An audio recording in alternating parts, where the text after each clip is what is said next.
Okay, the alphabet, when it comes to language, spoken language, goes from A to Z. In the musical alphabet, it goes from A to G and starts back over again. So, you know, A, B, C, D, E, F, G, A, B, C, D, E, F, G. Now, that tells you that there are a very limited number of notes, even though on a full-size keyboard, you'll see 88 keys. This one has 88 keys. This one has 76 keys. And this one has, I don't know. Anyway, the point is that there's only so many notes. You got A to G and these black keys in between. But on a larger keyboard, on a larger, as far as the total number of keys on the keyboard, the only difference is the notes are higher or lower. So it's repeating the same patterns over and over again. So if you take your first note, so say you went from C to shining C, just on all black notes. That's what they call a major scale, or all you hear. Do, re, mi, fa, sol, la, ti, do. Or in theory, you would say it, you would count them out. It would be 1, 2, 3, 4, 5, 6, 7, 8. If you put 1, 3, and 5 together, that is a chord. It's a major chord. So, and it's based on the bottom note there, which is C. So this is a C major chord. And anytime you put that combination of notes together, so in this case, you'll see a red note, which is every red note here is C. Do you see? Every orange note here is E. And you have dark blue. Well, there's a light blue and a dark blue. So here we're talking about dark blue, which is going to be G in every case.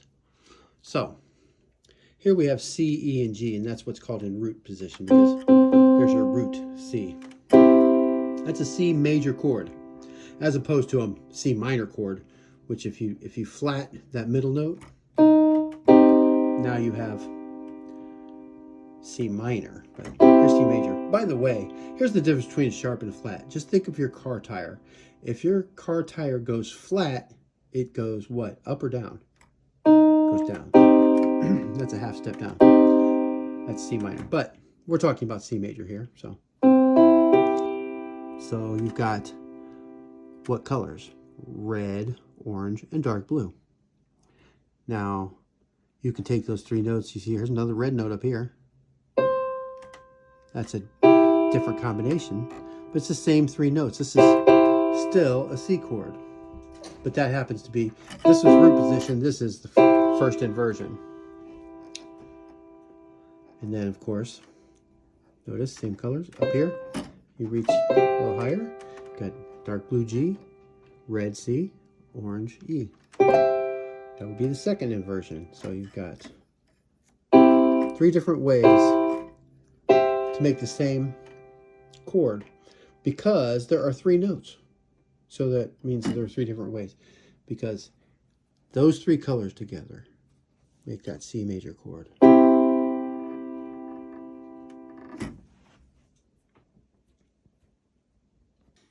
Now notice that C chord, which is those three colors, you've got a note,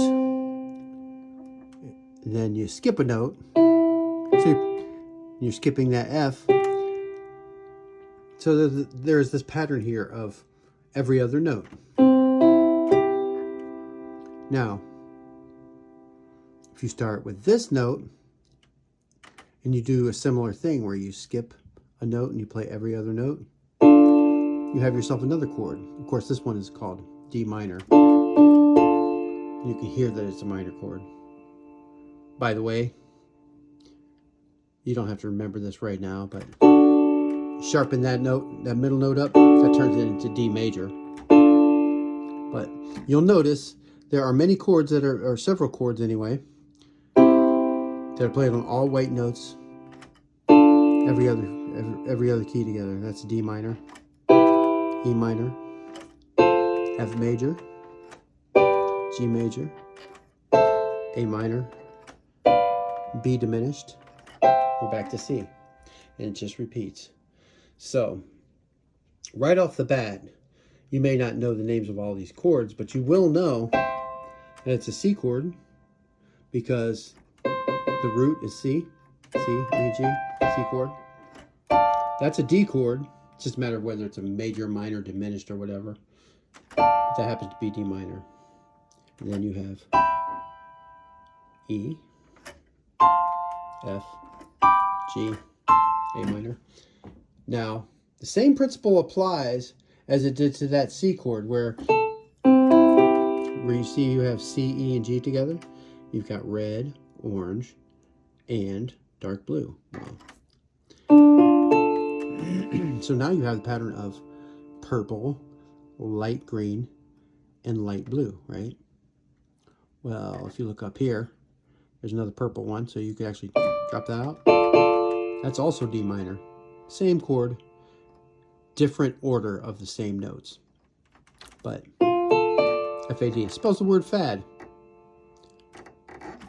But A-D-F also spells D minor in music. So you do the same thing with this E minor here. So you're skipping you're doing every other note.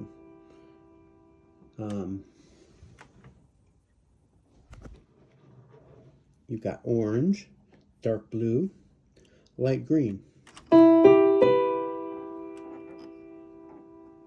Grab that orange up there. See? Blue, green, orange. Dark green, that is. Orange, dark blue. So those are 3 different positions of E minor. You can do that with every single chord, every triad. So when you have a chord made out of 3 notes, it's called a triad. You hear the bass tri in words like triangle. It means 3, as in triangle or trident. So because a triad is composed of 3 notes, we'll take the C major triad and we'll just work with this one just to show you this little pattern here. So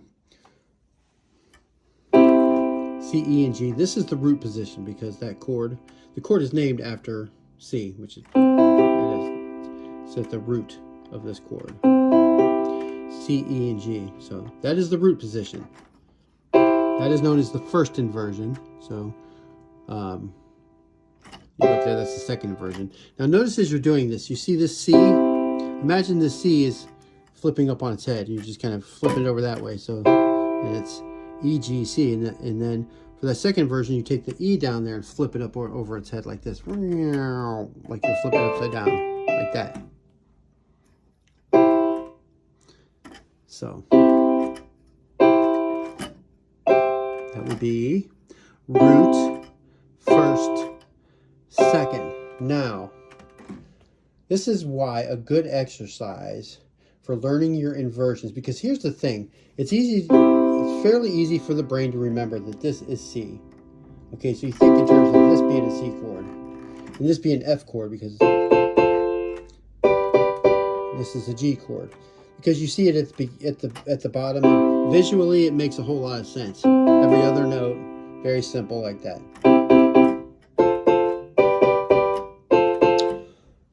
But there are exercises to help the brain understand that, yes, this is a C chord, but that's also a C chord. Same 3 notes, and that's also a C chord.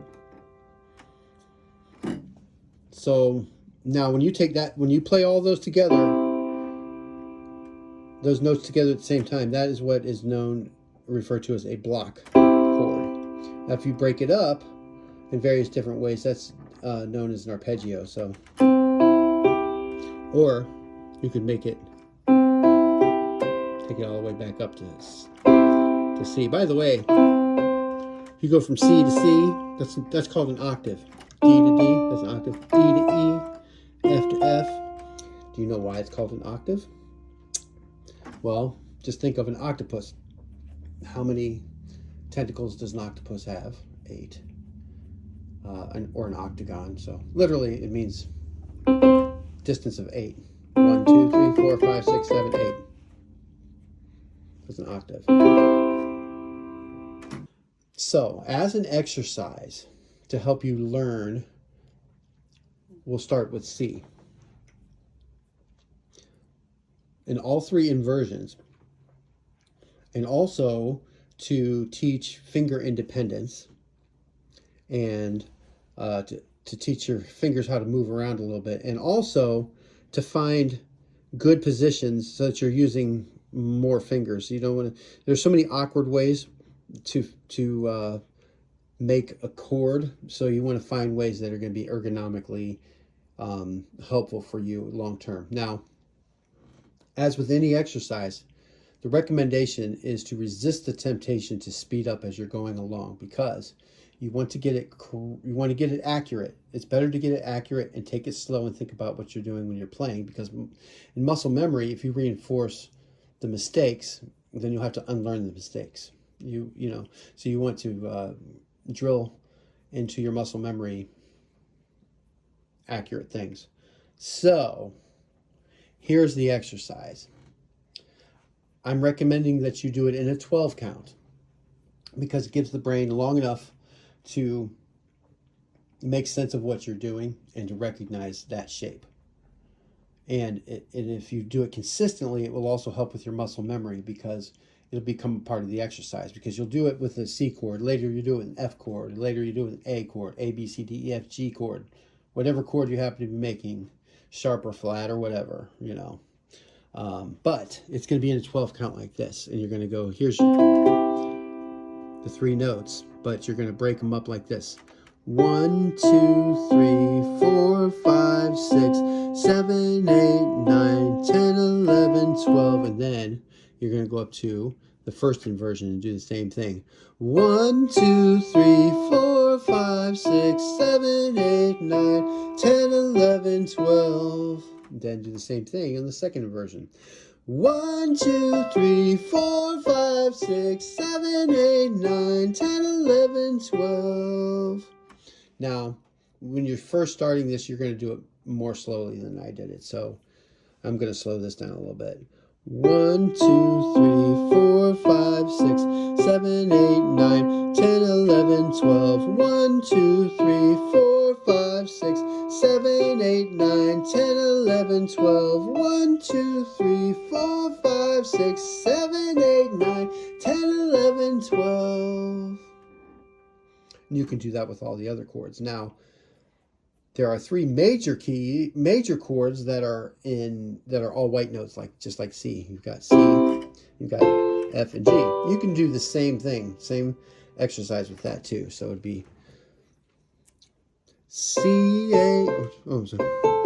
C, A, F, C, A, F, C, A, F, C, A, F, F, C, A, F, C, A, F, C, A, F, C, A, F, C, A, F, C, A, F, C, A, F, C. Keep climbing. C, A, F, C, A, F, C, A, F, C, A, F, F, C, A, F, C, A, and so on.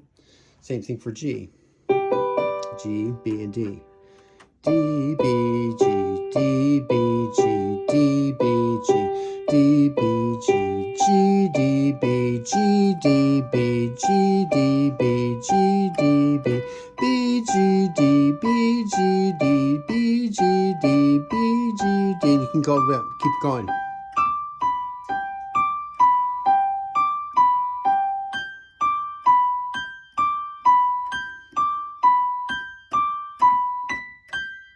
Till you run out of keys. Sooner on this than you will on this. So, of course you can do that with the minor chords, but I'm going to keep this simple, and I'm going to recommend that you're going to start with the major chords, because there's a reason why, because there's a pattern-based reason why I'm doing this, to make it easy for your brain to understand. Because, okay, you got C, F, and G major, and they're all white keys.